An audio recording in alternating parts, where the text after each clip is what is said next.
Ito po mga bossing ko, simple at napaka-epektibong pamamaraan. Napaka-generous pa na magbigay ng blessing.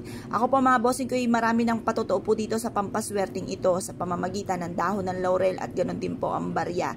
Ito po ay makakatulong upang sa ganoon ang swerte ay tuloy-tuloy. Walang humpay na pasok ng swerte. Ngayon po mga bossing, ganito lang ang inyong gagawin. Kumuha ka ng dahon ng laurel. O ito, isa sa mga tip mga bossing ko ng numero. Dahil ang birthday ko po ay August 9 mga bossing 8-9, may nakatama na po dyan. So, kung kayo po mga bossing ko ay nais nyo po na tayaan din, abay tayaan nyo po at baka sa inyong lugar naman ay lumabas po yan mga bossing. Kung ikaw ay mananaya, negosyante, mahilig po sa mga iba't ibang niraraket or kaya po ay nag-a-apply ka ng local or abroad, kailangan meron kang ganito para kayo po ay susundan ng swerte. Bit-bitin kahit saan kayo magtungo mga bossing. Tapos positive ka lamang. I-mindset nyo na kayo po ay magiging matagumpay na. Simula na ito ng tagumpay nyo at kailanman na hindi na kayo mamumblema tungkol sa usapin ng pera. Proven po ito mga bossing. Marami na nagpatotoo po dito na sila po yung sinuwerte po dito. Ngayon pa mga bossing, kung kayo po naniniwala, subukan nyo po siyang gawin mga bossing. Kumuha po kayo ng barya at ganoon din po ang dahon ng laurel. Harap ka sa may silangan ng mga alas 7. Tapos mag-wish ka. Sabihin nyo po, mananalo na ako ng jackpot or kaya magkakaroon ako lagi ng malaking benta at ang mga customer ko ay dadami ng dadami at magiging kaibigan ko pa ito. Ganun po ang pag-wish. I-wish nyo na ng todo-todo lahat ng gusto po ninyo na walang gamit na sana, direct to the point mga bossing.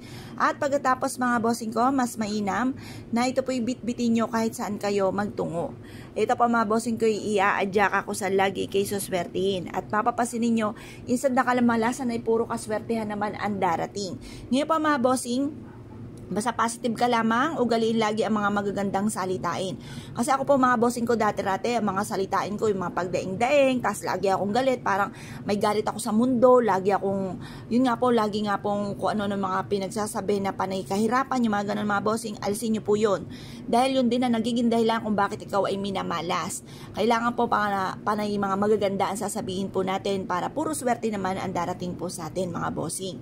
Ngayon po mga bossing, ito po ay mas mainam na gawin nyo po. Dahil ito po mga bossing ko ay isa rin sa ako na nagpapatotoo, hindi na ako magtuturo pa ng iba na malaking tulong ang naidulot sa akin ng dahon ng laurel at ng barya. Ito po mga bossing ko, yung tipo ba na nagagawa ko yung mga bagay na hindi ko po inaasahan.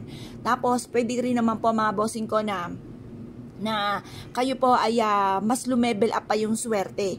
Yung ba tipo na simple lang inyo po mga hinahangad pero grabe-grabe ang mga dumating.